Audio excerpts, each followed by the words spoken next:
ধানমন্ডি ৩২ কাণ্ডে কঠিনভাবে ফেঁসে গেলেন ইলিয়াস, পিনাকি এবং ডক্টর ইউনূস সমন্বয়করা। কঠিনভাবে ক্ষিপ্ত হয়েছেন সেনাপ্রধান। বিস্তারিত রয়েছে ভিডিওতে, আপনারা দেখতে থাকুন। শেখ হাসিনা নিজেও আপনি শুনেছেন যে সেই ইদানিং খুব কান্নাকাটি শুরু করেছে, কয়দিন পরে হয়তো হাত পা চেপে ধরা শুরু করবে। আসেন, অসমাপ্ত কাজ আজ আমরা সম্পাদন করি, ইতিহাসের দায় মোচন করি। ধানমন্ডি ৩২ নাম্বার থাকবে না। ছাত্র জনতা ঐক্য জিন্দাবাদ। কারা নির্দেশনা দিয়েছিল এই ৩২ নম্বর পোড়ানোর মনে পড়ে তো? না জানেন তো? দলে দলে আসবেন ধানমন্ডি ৩২ নম্বরে বুলডোজার নিয়ে। জামাতের জারজ, বাংলাদেশে রেখে যাওয়া পাকিস্তানের বীজ। গতকালকে টোটাল আন্দোলনের মাস্টারমাইন্ড এটা মাহফুজ না, গতকালকের আন্দোলনের মাস্টারমাইন্ড সাংবাদিক ইলিয়াস আর পিনাকি ভট্টাচার্য, তারা এই টোটাল আয়োজনের পেছন থেকে কাজ করে যাচ্ছেন। শেখ হাসিনা যখন ছাত্রদের উদ্দেশ্যে ভাষণ দিচ্ছিলেন সে সময় ধানমন্ডির ৩২ নম্বরে চলছিল লঙ্কা কাণ্ড।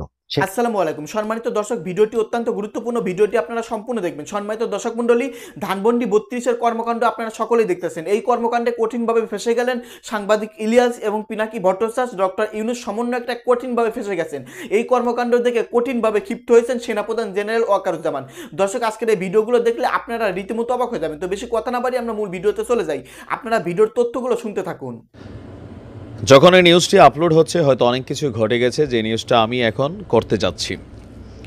গতকালকের ঘটনার পর সকাল থেকে নতুন নতুন কর্মসূচি সামনে আসছে, আবার কিছু গতকালকে একদম ভোর রাতেই আমরা দেখছি যে নতুন কর্মসূচিগুলো সামনে আসছে। এই গতকালকে টোটাল আন্দোলনের মাস্টারমাইন্ড এটা মাহফুজ না, গতকালকের আন্দোলনের মাস্টারমাইন্ড সাংবাদিক ইলিয়াস আর পিনাকি ভট্টাচার্য, তারা এই টোটাল আয়োজনের পেছন থেকে কাজ করে যাচ্ছেন। এবার নতুন আরেক ঘোষণা দিচ্ছেন। পিনাকি দিয়েছেন এক ধরনের ঘোষণা, বৈষম্য বিরোধী জাতীয় নাগরিক কমিটি তারা দিয়েছে আরেক ধরনের ঘোষণা। তবে দুইটা ঘোষণাই আওয়ামী লীগের জন্য অবশিষ্ট যা আছে সম্ভবত আর কোনো কিছু থাকবে না। যেখানেই বঙ্গবন্ধুর মোরাল বা বঙ্গবন্ধুর নাম টাম আছে, হইতে পারে সেটা আবাসিক হল, হইতে পারে স্কুল কলেজ, সব কিছু থেকে এই নাম সরাই দিতে হবে। বঙ্গবন্ধু শেখ মুজিবুল মেডিকেল কলেজ সেটা নিয়ে একটা স্ট্যাটাস আসছে, অলরেডি সেটা সরে গেছে।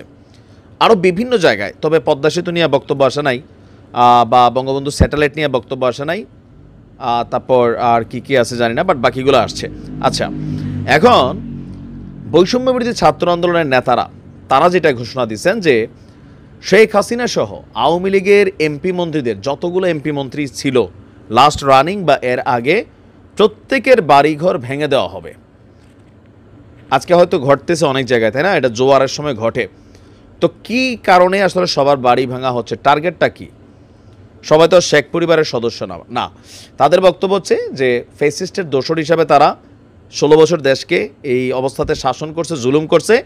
এবং জুলাই আগস্টে যে মানুষগুলো মারা গেছে তাদের জন্য এখানে একটা জিনিস তারা করবে। কি করবে? ধরেন 32 নম্বরে তো মসজিদ হয়ে যাবে। এখন সাবেক মেয়র হানিফ অথবা তোফায়েল আহমেদ, আমির হোসেন আমু, শাহিম ওসমান, তাদের বাড়িঘর ভাঙা সেখানে কি তৈরি করা হবে? এই আন্দোলনে যারা শহীদ হয়েছে এই শহীদদের পরিবারের জন্য ভবন নির্মাণ করা হবে। আর সেই এক একটা ভবনে একাধিক ফ্ল্যাট থাকবে।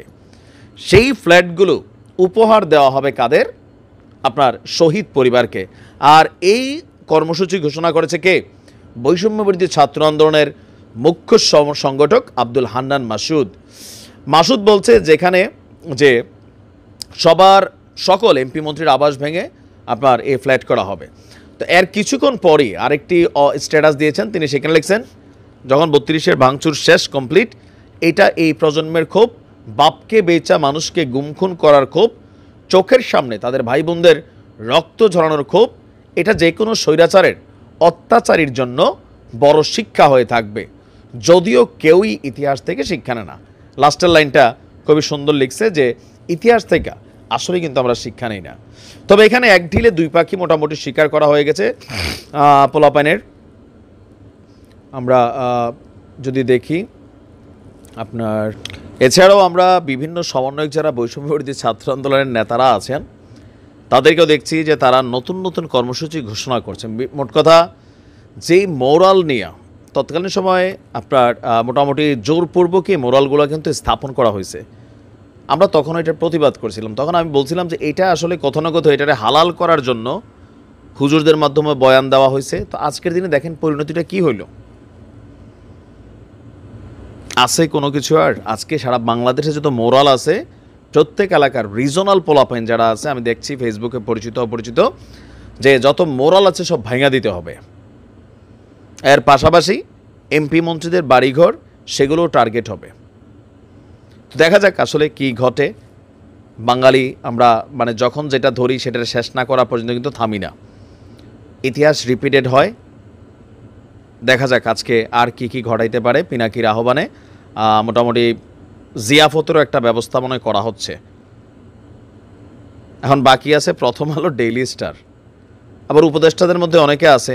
আমরা দেখছি যে পিনাকি লিখছিলেন যে কমেন্টে দেখেন, সেখানে কেউ লিখতেছিল যে সেনাপ্রধানকে জয় বাংলা করা দরকার, উপদেষ্টা আসিফকে জয় বাংলা করা দরকার, মানে আসিফ নজরুল স্যাররে। আবার কেউ লিখছিলেন যে কি বলা হয় যে আপনার মোস্তফা সারোয়ার ফারুকিরেও সাইজ করে ফেলা দরকার।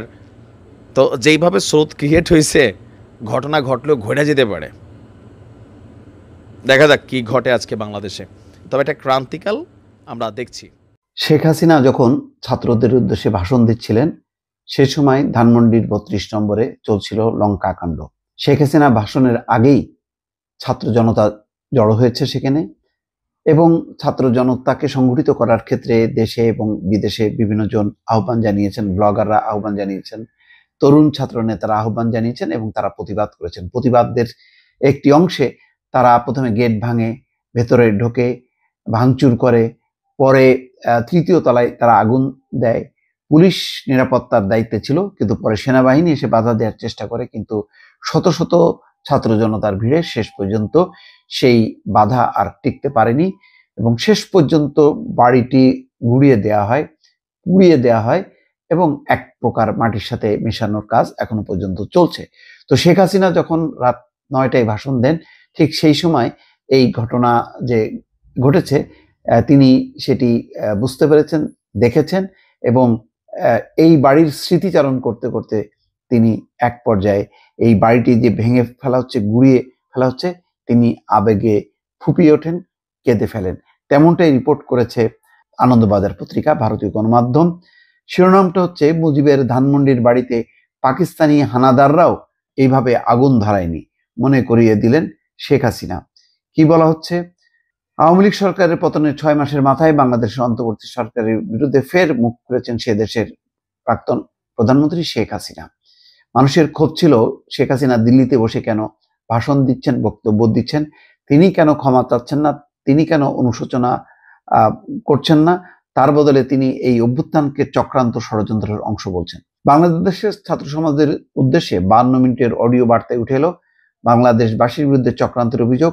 আওয়ামী লীগের সমাজ মাধ্যমের পাতায় যখন হাসিনার এই অডিও বার্তা সরাসরি সম্প্রচারিত হচ্ছিল, তখন 32 নম্বর ধানমন্ডির বাড়িতে তাণ্ডব চালাচ্ছেন হাসিনা বিরোধীরা। শেখ মুজিবুর রহমানের স্মৃতি বিজড়িত বাড়িতে ভাঙচুর করা হয়েছে বলে অভিযোগ এবং প্রথম আলো সহ বিভিন্ন গণমাধ্যম পুরো বিষয়টি দেখাচ্ছিল। তো ভাষণ দিতে দিতেই শেখ হাসিনার নজরে পড়ে এই দৃশ্যটি। তখন তিনি 32 নম্বর নিয়েও বক্তব্য দেন। হাসিনা তখন বলছেন, ধানমন্ডির 32 নম্বর বাড়ি থেকে জাতির পিতা স্বাধীনতার ঘোষণা দিয়েছিলেন। এই ঘটনার পর পাকিস্তানি হানাদার বাহিনী তাকে গ্রেপ্তার করে নিয়ে গিয়েছিল। তখনও এই বাড়িটি তারা লুটপাট করেছিল, কিন্তু আগুন দিয়ে পোড়ায়নি, ভাঙেনি। ধানমন্ডির স্মৃতিচারণ করে হাসিনা জানান, শেখ মুজিব কখনো সে দেশের রাষ্ট্রপতি ভবনে বা প্রধানমন্ত্রীর বাসভবনে থাকেননি, এই ছোট বাড়িতেই ছিলেন তিনি। আওয়ামী লীগ নেত্রী বলেন, আমার মা অনেক কষ্ট করে এই বাড়িটির প্রতিটি ইট নিজের হাতে গেঁথেছিলেন। অর্থাৎ বলছেন যে তার বাবা শেখ মুজিব রাষ্ট্রপতি ভবনে অর্থাৎ বঙ্গভবনে থাকেননি বা রাষ্ট্রীয় কোনো অতিথি ভবনে থাকেননি, তিনি 32 নম্বরের এই ছোট বাড়িতেই ছিলেন।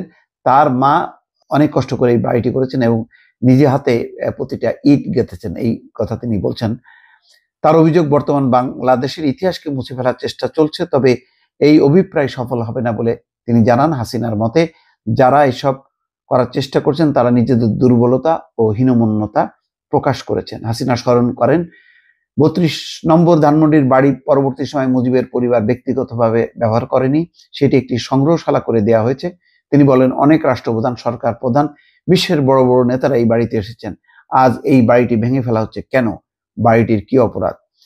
এই বাড়িটিকে কেন এত ভয়? আচ্ছা, তিনি যখন এই কথা বলছেন, একবারও কি তার মনে হয় যে বেগম খালেদা জিয়ার যে বাড়িতে ছিলেন ক্যান্টনমেন্টে, সেই বাড়িটি গুড়িয়ে দেওয়া হয়েছিল, গুড়িয়ে দিয়ে সেখানে সেনাবাহিনীর অফিসারদের থাকার জন্য সেখানে কয়েকটি বহুতল ভবন করেছিলেন? কিভাবে তাকে বের করা হয়েছিল একবারও কি মনে করেছেন? অর্থাৎ কি বলে, ঢিল মারলে পাটকেল খেতে হয়, আর অন্যের জন্য গর্ত খুললে নিজেকেই সেই গর্তে পড়তে হয়। তো সেরকমই ঘটনা কি আজকে ঘটলো না? আওয়ামী লীগ নেত্রীর দাবি বাংলাদেশের সাধারণ মানুষের বিচার করবেন, অর্থাৎ এই যে বাড়ি ভাঙচুর করা হয়েছে বিচার করবেন। তিনি বলেন, আমরা দুই বোন যে স্মৃতিটুকু নিয়ে বেঁচেছিলাম আর সেই স্মৃতিটুকু ভেঙে ফেলা হচ্ছে। এর আগে আগুন দিয়ে পুড়িয়েছে, আজ ভেঙে ফেলা হচ্ছে। কথাগুলো বলতে বলতে হাসিনার গলা শুনে মনে হলো ঈষৎ ফুপিয়ে উঠলেন তিনি, অর্থাৎ তিনি আবেগ আপ্লুত হলেন এবং ফুপিয়ে কেঁদে উঠলেন। তেমনি একটি কণ্ঠ তারা পেয়েছে, অর্থাৎ আনন্দবাজার পত্রিকার রিপোর্টে চলে এসেছে। তো আবারও বলি যে শেখ হাসিনাও কিন্তু ঠিক একই, তার প্রতিদ্বন্দ্বী যাকে তিনি মনে করতেন বেগম খালেদা জিয়ার বাড়িটা অত্যন্ত স্মৃতি বিজড়িত শহীদ প্রেসিডেন্ট জিয়াউর রহমানের, সেই বাড়িও কিন্তু এইভাবে গুড়িয়ে দেওয়া হয়েছিল এবং তারপরে মাল্টি স্টোরি বিল্ডিং করা হয়েছিল। তা আজকে হয়তো ইতিহাস এমনই নির্মম, এমনই গোলাকার যে ঘুরতে ঘুরতে আজকে তার নিজের বাড়ির উপরে এসে পড়ছে। দর্শক, সম্মানিত দর্শক, আপনারা বিস্তারিত ভিডিওতে দেখতে পারলেন চাঞ্চল্যকর তথ্য। গতকাল রাতে ধানমন্ডি 32-এ কি কর্মকাণ্ড হয়েছে। সম্মানিত দর্শক মণ্ডলী, ইতিমধ্যে কঠিনভাবে ক্ষিপ্ত হয়ে গেছেন সেনাপ্রধান। যাই হোক, আজকের এই ভিডিওতে অত্যন্ত গুরুত্বপূর্ণ আলোচনা শুনতে পারলেন, অত্যন্ত গুরুত্বপূর্ণ তথ্য পেলেন। দর্শক মণ্ডলী, কঠিনভাবে আন্তর্জাতিকভাবে ফেসে যেতে পারে ডক্টর ইউনূস সমন্বয়করা এবং পিনাকি ভট্টাচার্য, সাংবাদিক ইলিয়াস হোসেন। যাই হোক দর্শক মণ্ডলী, এই সম্পর্কে যদি আপনারা কিছু বলতে চান, আপনাদের মূল্যবান মতামত ভিডিওর কমেন্ট বক্সে অবশ্যই লিখে ঝটপট জানিয়ে দিবেন। ভিডিওর সঙ্গে সম্পূর্ণ আকারে থাকার জন্য আপনাদের সবাইকে অসংখ্য ধন্যবাদ।